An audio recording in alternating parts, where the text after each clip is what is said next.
Paytm की book value 196 rupees है और 3 महीने पहले हमने बोला था ये काफी एक्सपेंसिव स्टॉक है। 3 महीने पहले हमने आपके साथ ये एनालिसिस शेयर की थी। हमने बोला था कि वेव एनालिसिस से हमें लगता है कि पेटीएम अपनी फिफ्थ वेव में है, जो यहाँ से थोड़ा अपसाइड जरूर दिखाएगी, बट उसके बाद आपको एक फॉल दिखाएगी और ये फॉल काफी तेज हो सकता है। और हम इसमें काफी लो साइड एक्सपेक्ट कर रहे थे। प्राइस यहाँ से 904 पे थी, यहाँ से 998 तक जरूर गई, बट वहां से एक स्ट्रॉन्ग रिवर्सल दिखाया है प्राइस ने। और ये प्राइस आज 600 रुपीज पे ट्रेड कर रही है। ये रीजन क्या है इसके, ये आगे हम इसमें अगर आप स्ट्रक है तो आप क्या कर सकते हैं, एवरेजिंग कहाँ पे करेंगे, ये सारी हम बातें करेंगे। इसमें रिजल्ट दिखेंगे, इसके शेयर होल्डिंग में किस किसने एग्जिट किया है ये देखेंगे। तो लेट्स गेट स्टार्टेड। ओवरऑल अगर आपको ये वीडियो पसंद आ रहा है, वीडियो को लाइक करिए, चैनल को सब्सक्राइब करें, और जिससे हमें मोटिवेशन मिले कि आपके तक ऐसी इंफॉर्मेशन पहुंचाते रहे। जैसे हम देखते हैं यहाँ पे हमने एक जोन मार्क किया था, ये जोन से ही सेलिंग स्टार्ट हुई है। ये जोन अगर हम आपको मंथली चार्ट में एक बार दिखा दे, तो ये जोन एक स्ट्रॉन्ग सेलिंग जोन था, जहां पे पेंडिंग ऑर्डर्स एग्जीक्यूट हुए हैं। यहीं पे सेलिंग है, आप देख सकते हैं बैक टू बैक यहाँ पे मंथली में आपको एक स्ट्रॉन्ग सेलिंग मिली है। और ओवरऑल जो यहाँ तक मूव थी वो भी काफी मतलब करेक्टिव इन नेचर थी। इसी जोन से प्राइस एक रिवर्सल दिखा चुकी है। तो ये सारा मतलब कुछ नया नहीं है, अगर आप सप्लाई ट्रेड डिमांड सप्लाई को जानते हैं, या अगर आप वेव एनालिसिस को जानते हैं। काफी लोग मतलब कंप्लेन करते हैं कि जो टेक्निकल एनालिसिस है जैसे और वेव एनालिसिस है, ये कैसे फंडामेंटल के साथ कंबाइन कर सकते हैं। क्योंकि लोग कहते हैं कि हम कैसे प्रिडिक्ट कर सकते हैं आने वाले टाइम का। तो एक लॉजिकल एक्सप्लेनेशन ये है कि जो ये वेव एनालिसिस है, ये सारा एल्गोरिदम से इंस्टीट्यूट्स इस प्राइस को आगे बढ़ाते हैं। जब तक उनको विजन है कि कंपनी थोड़ा अच्छा कर रही है, आपको स्टॉक में स्ट्रॉन्ग मोमेंटम दिखेगा। बट जैसे ही जैसे हमने ये एनालिसिस यहाँ पे की थी इस लेवल में कहीं, जैसे ही हम देखते कि यहाँ मोमेंटम चार्ट में मोमेंटम कम हो चुका है, तो इसका ये मीनिंग है कि जो इंस्टीट्यूट्स है अब वो बाई नहीं कर रहे। जब इंस्टीट्यूट्स बाई नहीं करते तो स्टॉक में मोमेंटम कम हो जाता है, और वो मोमेंटम में पब्लिक इस जो लेस मोमेंटम है ये प्राइस पब्लिक ड्रिवन हो जाती है। और जब वो प्रॉपर लेवल्स पे आती है वहां से सेलिंग फिर से आती है। जैसे हमने एक अपडेट भी शेयर की थी अपने टेलीग्राम ग्रुप में 24/11 को, कि यहाँ पे वॉरेन बफेट बर्कशायर हैथवे ने पेटीएम से एग्जिट कर लिया है, जो जिसमें इन्होंने अपना 2.5% स्टेक 1370 करोड़ में बुक किया है। और इन्होंने इसमें लॉस बुक किया था 600 करोड़ का। तो अगर एक मतलब जो वॉरेन बफे है ये लॉस बुक कर सकते हैं, तो आप सोच सकते हैं कि स्टॉक का आने वाले टाइम में क्या होने वाला है। अगर हम चार्ट में वापस आए, तो ये लेवल पे कहीं इन्होंने सेल किया था 24 नवंबर को, ये न्यूज आई है, उससे पहले ही इन्होंने सेल किया होगा या उसी अराउंड सेल किया होगा। तो आप देख सकते हैं आने वाले टाइम पे क्रैश आया है। अभी जब ये स्टॉक बढ़ रहा था इस लेवल पे काफी पॉजिटिव न्यूज आने लगी थी कि पेटीएम अब ऑल टाइम हाई पे चला जाएगा। इसी न्यूज को पब्लिश कर करके लोग फंस जाते हैं। और अब ऐसी न्यूज आ रही है कि स्टॉक क्रैश हो जाएगा, नेगेटिव वो। तो इसी न्यूज में, बट अब ये मतलब अगर अभी या थोड़ा और फॉल करता है तो ये बाइंग लेवल्स हो सकते हैं। क्योंकि हमारे चार्ट में जैसे आप देख सकते हैं ये एक सप्लाई जोन था, बट जो ये नीचे के एरियाज है ये एक डिमांड जोन है। डिमांड जोन वाले एरियाज है, ये भी एक डिमांड जोन का एरिया है, नीचे आएगा तो यहाँ पे भी डिमांड आएगी। तो ये सारे एरियाज डिमांड के जोन है। तो हम इस वीडियो में थोड़ा और डिस्कस करेंगे कि आपको क्या क्या पॉसिबिलिटीज यहाँ दिखती है। तो लेट्स गेट स्टार्टेड। यहाँ पे अभी जो फॉल आया है, हमने देखा कि यहाँ पेटीएम से एक इन्वेस्टर वॉरेन बफे एग्जिट किया था। तो एक बार हम इसके शेयर होल्डिंग पैटर्न्स में आ जाते हैं। जैसे ये जो बड़ा नंबर मतलब बढ़ रहा था, तो हमने ऑलरेडी ये भी बताया था लास्ट टाइम कि यहाँ जो ये प्राइस बढ़ी है वो क्योंकि यहाँ आप देख से अचानक से एफआईआई की नम मतलब स्टेक काफी बढ़ चुकी थी यहाँ पर। और रिसेंट जो सितंबर है उन्होंने इसको रिड्यूस करना चालू किया है, बट अभी भी काफी ज्यादा होल्डिंग है एफआईएस के अंडर।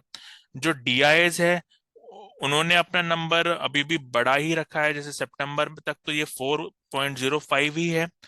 तो यहाँ पे अगर हम देखें तो ये सारे हमारे जो डीआईएस है वो इन्वेस्टेड है, तो मे बी वो भी इसमें लॉस में हो सकते हैं, या उन्होंने अभी बुक किया होगा, ये अभी तक तो अपडेट इसकी अवेलेबल नहीं है। बट हम एक बार इसके जो ट्रेड्स है वो देख लेते हैं। जैसे मैं आपको ये एक बता रहा था कि जो पब्लिक है उन्होंने कब बाई किया, उन्होंने 89% होल्ड किया था, फिर 94% होल्ड किया था। फिर यहाँ से जो पेटीएम का जो डाउनफॉल आया, तब पेटीएम में सिर्फ 21% पब्लिक थी। और जब ये मेजर बढ़ा, तब आप देख सकते हैं मेजर पब्लिक यहाँ से निकल चुकी थी, लॉस बुक कर चुकी थी। अभी आप देखिए सितंबर के क्वार्टर में लास्ट टाइम नंबर ये बढ़ चुका था, फिर से पेटीएम क्रैश हुआ है। तो जब क्रैश होगा ये आप समझ जाना, पब्लिक होल्डिंग ज्यादा होगी सबसे। मतलब अगर जो हम रिलेटिव नंबर कह रहे हैं कि पहले वाले होल्डिंग से पब्लिक ज्यादा होगी, ओवरऑल आप देखें तो एफआईज अभी भी 60% होल्ड है, बट पब्लिक होल्डिंग की बड़ी है, और जो एफआईज की होल्डिंग है वो कम हुई है। तो ये होता है परफेक्ट डिस्ट्रीब्यूशन, जिसमें पब्लिक होल्डिंग बढ़ती है और इंस्टीट्यूट्स की होल्डिंग कम होती है। अगर हम ट्रेड्स में देखें तो हमें रिसेंटली आप देख सकते हैं ये बड़े बड़े बल्क डील जो हुए हैं, उसमें आप बीएनपी परिबास देख रहे हैं कि उन्होंने भी सेल किया है 875 में। ये सारे फंड्स हैं जिन्होंने सेल किया है। तो ये परिबास वाला तो आई थिंक ट्रेडिंग बेट ही है, क्योंकि इन्होंने 5 7 मतलब ये ट्रेड इमीडिएटली बाई किया और सेल किया है, ऑल्दो कुछ डिफरेंस है क्वांटिटीज में। तो हम इसमें थोड़ा ब्लॉक डील्स देख लेते हैं। तो कुछ कुछ फंड्स बाई भी कर रहे हैं, बट वो पुरानी बात है, जैसे अगस्त की बात है। रिसेंटली अगर हम देखें तो मोस्टली सेल वाले ही ज्यादा है, और अभी इसमें कोई इतना बड़ा इसमें ट्रेड और देख नहीं रहा मैं। रिजल्ट्स की बात करें, अगर रिजल्ट्स इंपॉर्टेंट रिजल्ट्स होते हैं, क्योंकि ये बड़ा क्यों था और कम क्यों हो रहा है, तो हम एक बार इसके क्वार्टरली नंबर्स में आ जाते हैं। तो ओवरऑल आप देखें, इसने प्रॉफिटेबिलिटी कभी दिखाई नहीं है, तो इसीलिए ये मेजर कंसर्न इसमें और हो जाते हैं। और रिसेंटली जो एक आरबीआई का गाइडलाइन आया है कि अनसिक्योर लोन्स के रिलेटेड जो न्यूज आई थी, उसके बाद भी स्टॉक काफी क्रैश कर चुका है।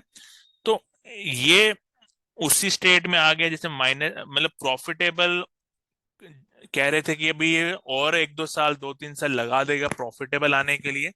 तो मेजर इसमें अपसाइड तभी आएगा जब इसमें ये जो नंबर्स है प्रॉफिटेबल बनेगा। बनेगा या वो भी एक अभी क्वेश्चन मार्क है। बट प्राइस, मतलब जो प्रॉफिटेबिलिटी है और प्राइस में जो रिफ्लेक्शन है, इवन दो ये प्रॉफिटेबल ना भी हो, बट एक टाइम आएगा जब यहाँ पे पुल बैक आएगा। उस पुल बैक को देख के बॉटम फिशिंग वाले लोग आ सकते हैं और फंस जाएंगे, फिर से गिरेगा। और जब लास्ट में इसको बढ़ना होगा तो वो विदाउट पब्लिक ही बढ़ने वाला है। अभी के लिए अगर हम ट्रेंड लाइन ड्रॉ करें टेक्निकली इसकी, तो यहाँ से यहाँ तक एक ट्रेंड लाइन हमें मिल रही है। ये जो ये मतलब ये जो गैप्स होती है, जब ये गैप से गिरता है, तो मोस्टली ये वेव थर्ड की निशानी होती है, जिसमें वॉल्यूम्स काफी ज्यादा हो जाते हैं। और आप देख सकते हैं यहाँ पे आपको एक करेक्शन मिली है, करेक्टिव स्ट्रक्चर जिसे हम बोलते हैं। उसके बाद आपको ये एक स्ट्रक्चर मिला है।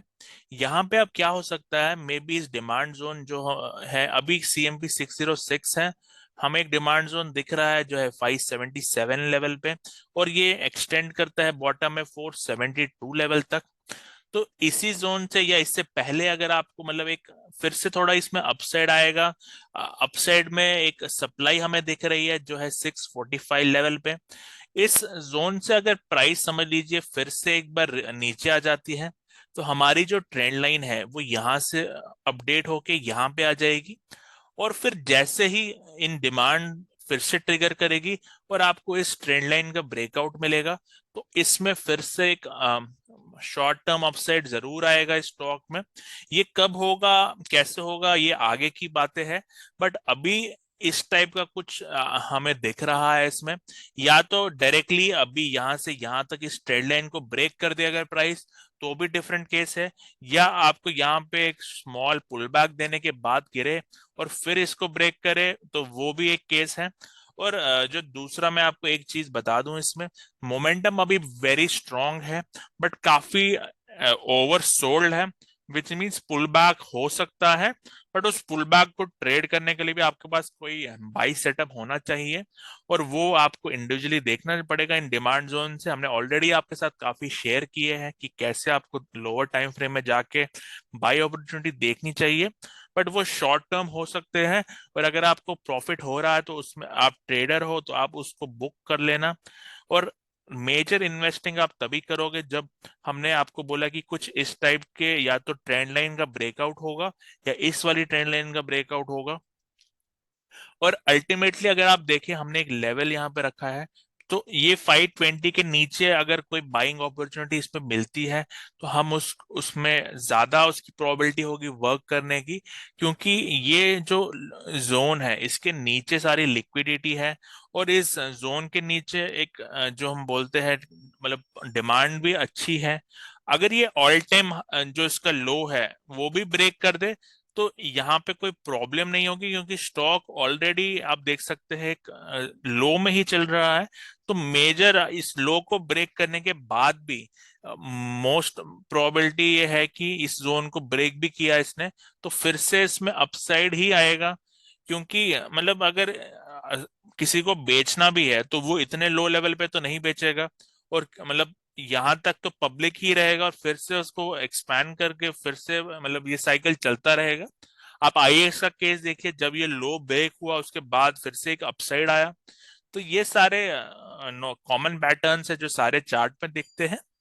अब ये वीडियो आपको पसंद आया, वीडियो में आपने कुछ नया सीखा, ये वीडियो को लाइक करिए, चैनल को सब्सक्राइब करिए। कोई डाउट है उसे ऐसे कमेंट डाल सकते हैं। Thank you and have a nice